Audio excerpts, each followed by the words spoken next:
Welcome to another episode of Moving to Maryland. Hi, it's Ron. I'm here with Britt and Mick. How's it going, guys? Great. Thanks for having us. 100%. So excited to have you guys here. Now, today we're going to talk about a business area. You know, we've been talking mostly about communities. This is the first time that we've talked about a business community. So Tradepoint Atlantic is an area that was redeveloped from Bethlehem Steel, right? Correct. Yes. And you guys have both moved your businesses there. That's correct. You guys are both married, by the way. Yes. Yes, to each other as well. And so let's talk about Tradepoint Atlantic. What would you say it means to that area, like where it came from, a piece of land that wasn't even being used?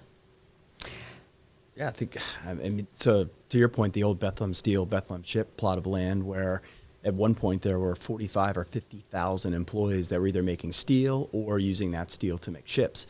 And over the last 2, 3, 4 decades, as steel has continued to decline in the United States, that piece of land has just sat there dilapidating and literally rusting around itself. So, you know, the fact that somebody wanted to come in 2014 and buy the remnants of that piece of land, which is the largest piece of industrial land in North America at 3,500 acres, has just completely ignited a lot of excitement and some true commerce opportunities for the area. I also think there's a lot of sentiment around that plot of land. I know for me personally, both of my grandfathers worked there, as they called it, working on the docks. I always say I'm not sure how much work they actually got done there, but they loved it. So, you know, being there, they both have passed, but I would have loved to have seen them experience us being there now. And I think a lot of people in the area experience the same thing. Oh, my grandfather worked there, my great-grandfather. So that piece of it is really special to the area. Yeah, the rebirth of an area like that, I think is amazing. You think about like how important it was to the area and generations of people growing up and building families and getting to levels of success in life, and then it dying out. It's like such a slow moving ship, but now to be like, you know, where it's moving in the right direction. So what is so good about that area, other than the size? Is it the access to highways? Is it the port? What makes it such an attractive area for you guys? And we're going to get into both of your guys' business a little bit, but I just want to get into Tradepoint Atlantic so people, you know, that are thinking about moving here or moving their business there understand like really what the big benefits are.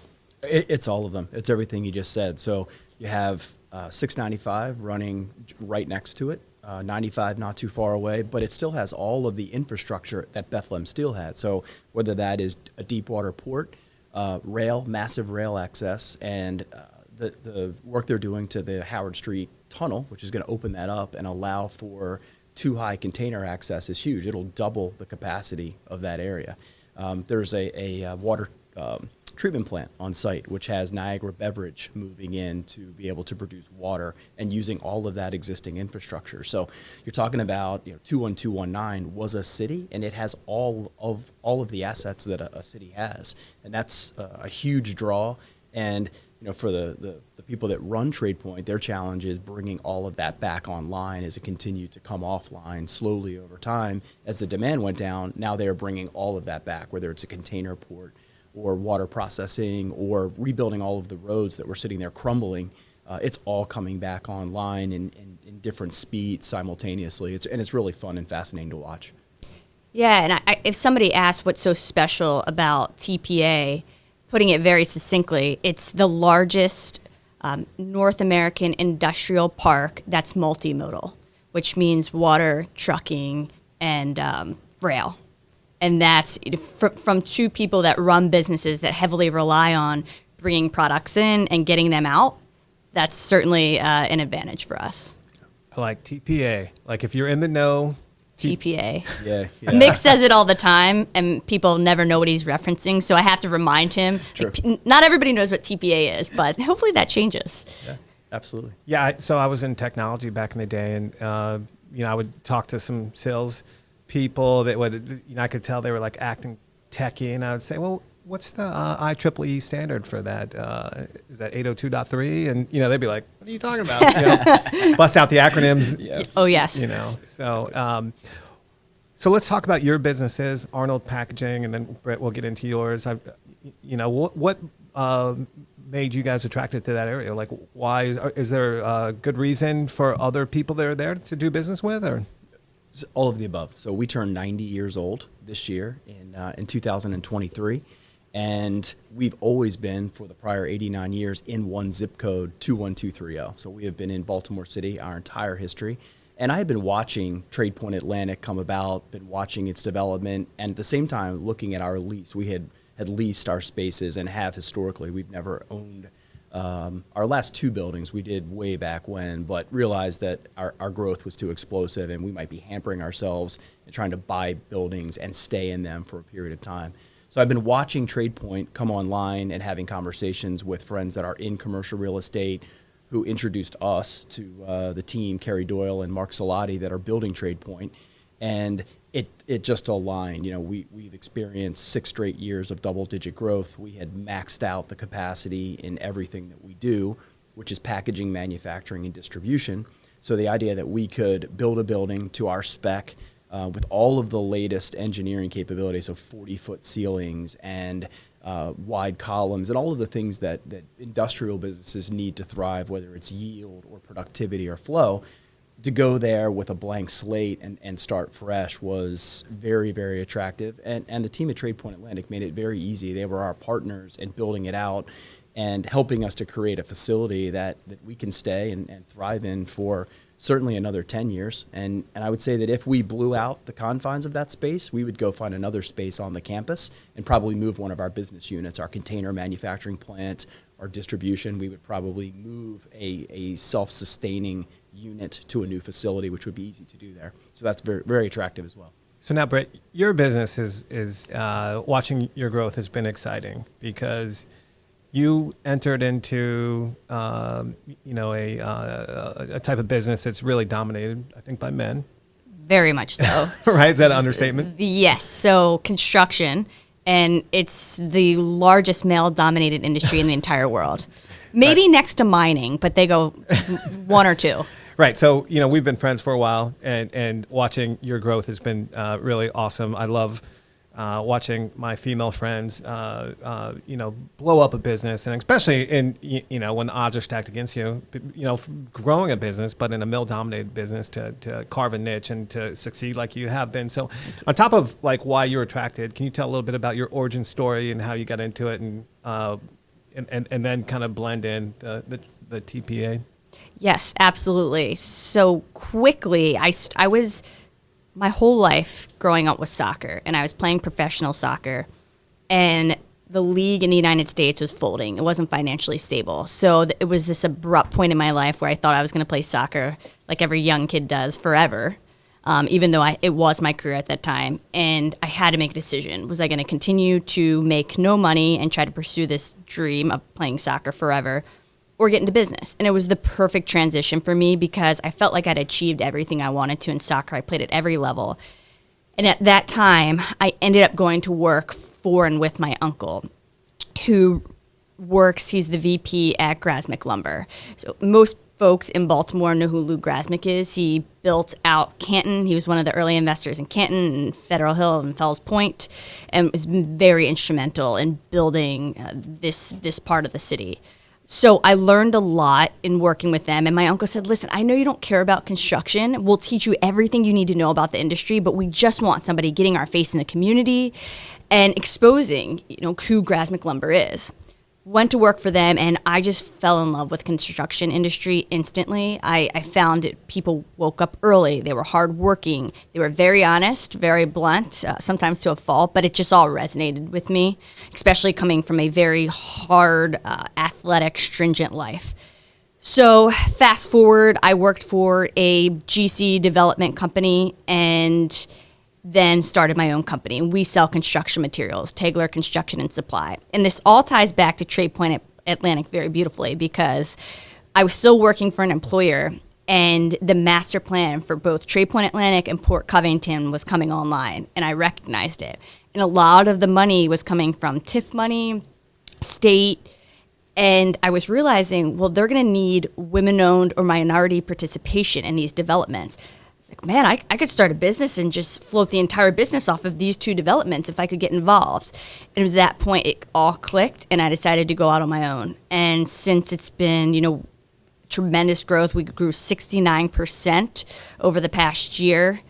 And Tradepoint Atlantic made so much sense. We want to be the best construction supplier there is, but it definitely dominate it as a woman-owned business.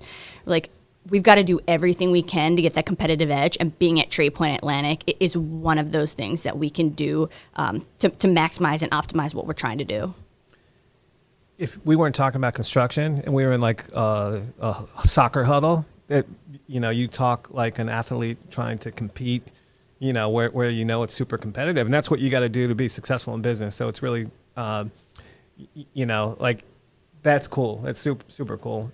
What do you guys see, both of you, over the next 5-10 years in growth, and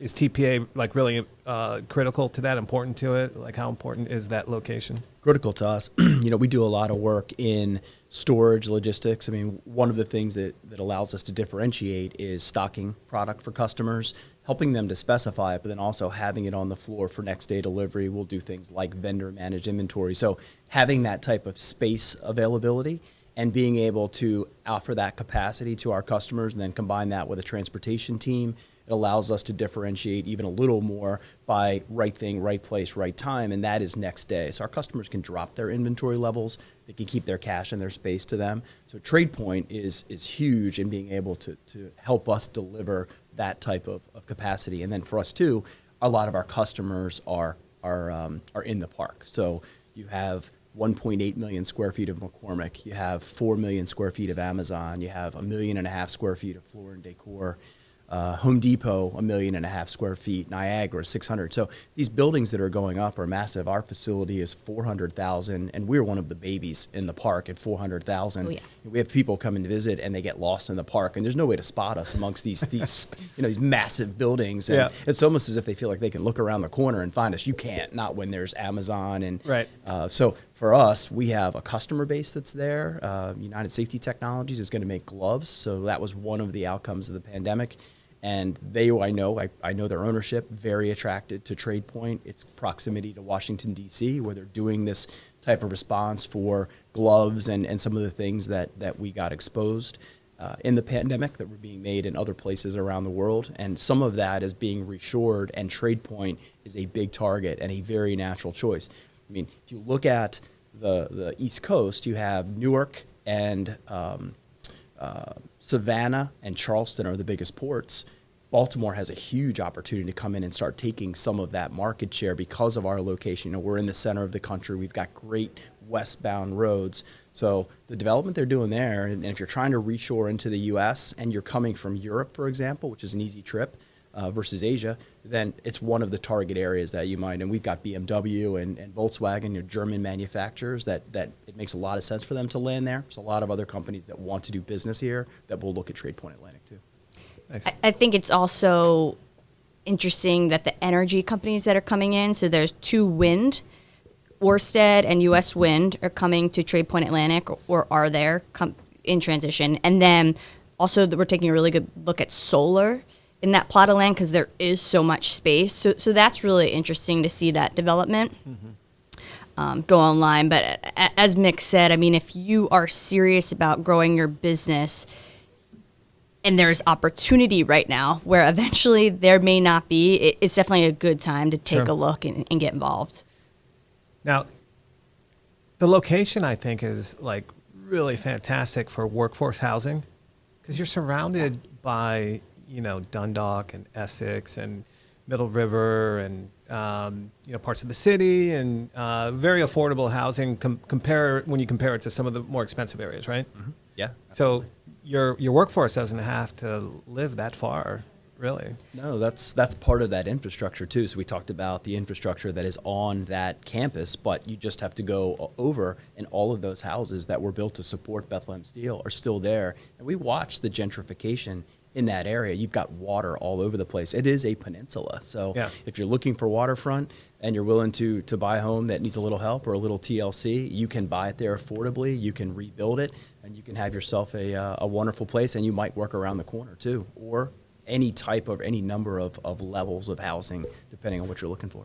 Oh yeah, it's there. There's we've done episodes of Dundalk, and we have one planned for Sparrows Point, and just all around that area. There's a whole range of whether it's recently renovated row house that sells in the 100-something range, all the way up to a Cape Cod that was torn down, and a newly built place for maybe somebody in upper management on the waterfront, but very affordable when you compare it to like Arundel County, Pasadena, Absolutely. Severna Park, Oh, yeah. or some of the more expensive areas a little more north. What about the restaurant scene around there? What's the food like? Oh, Ron, I'm so glad you asked. Yes. We are having a real problem with this. So there are some great little delis and other spots immediately around. But when you talk, how many people are at Tradepoint Atlantic right now, roughly? I mean, so you have an Amazon building, which has 2 or 3 shifts just immediately across. So in that building alone, there are how many employees? A few thousand, and there's 15,000 that report to work at Wow. TPA every day, around the clock. Dedicated. And we have no restaurants whatsoever on the campus. We have food trucks that come in once in a while, but there is such an opportunity for a great restaurant to come in. And we always talk about having a great breakfast, where there's a lot of truckers that come in and are there early. And I really think you only have to go through happy hour, and then people leave and they're out. So it could be wonderful hours. I think the one thing that drives a lot of restaurant owners away is you can't run those typical demographics and statistics that you're looking for, right? You need this many people in a certain area and this many houses. Like, that's the way they run their metrics, and it doesn't work Right.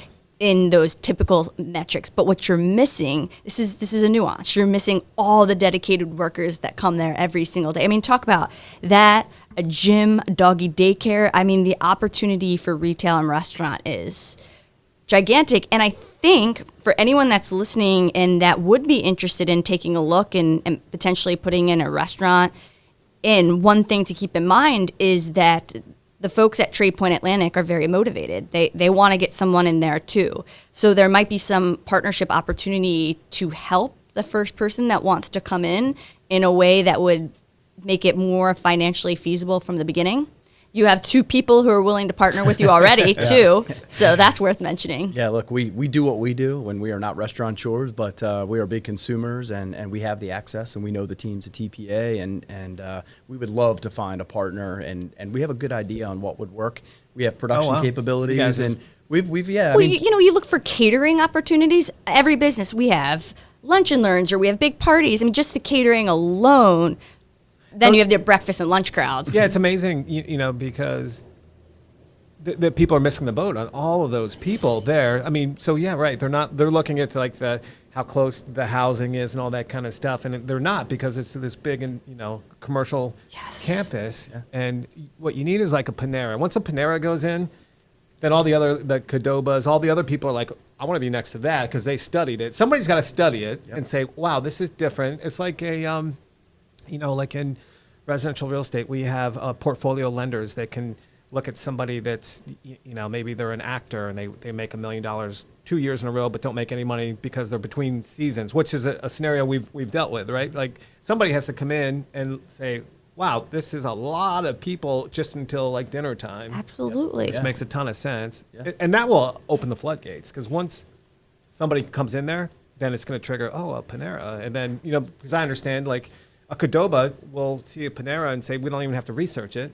They did their research. We just want to be on that corner somewhere, right next to it. Yeah, and I think, as we said, the Paneras and the Chipotles of the world, I do think it's just, we follow these metrics, and if you don't meet it, we're out. So it might be a better opportunity for more local or one-offs to come in, because they can Right. do their own thing. Yeah. And I'm not saying there wouldn't be for some of the bigger franchises opportunity, but I think it's maybe those other smaller partners that it might make sense. And it's not a zero-sum game. I mean, there are enough people to support several great spots. Absolutely. Mission Barbecue. Oh, heck yeah. Yes. It's gonna take some agility. So your point about smaller, maybe with a proven concept, it's gonna take some agility. You're gonna be making breakfast, and it's gonna be quiet after happy hour. Yeah. So, and then our plan or involvement would be to help de-risk it. We bring in the people from TPA who are interested in having more things on their campus. It makes them more attractive because I'm sure there are there are executives and or upper level managers who are making these choices to move to the park, and one of their first questions is, well, how do I feed my people? I want something attractive. I'm vying for employees with all different types of industries. What's here that's attractive? So Sure. That's our commitment to it. And I promise you, if she didn't do construction and I didn't do packaging, we'd try to figure it out. But we definitely know what we don't know, and it's restaurant. Right. So we're going to wrap this episode up. Is there anything else you guys like to share about TPA or your businesses? I am going to go ahead and share your websites and your business information on the post. you.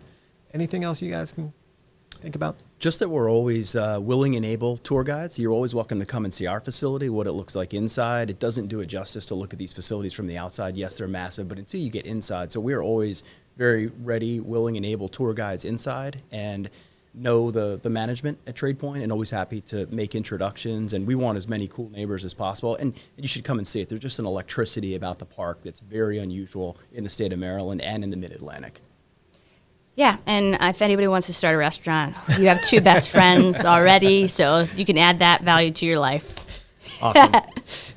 So if you want to come into town and see TPA, Tradepoint Atlantic, for your business, we will put Britt and Mick's contact info in this post. Mark Riegel with our team can help you on the commercial real estate side. So thank you for watching this episode, and we'll see you next time. Take care.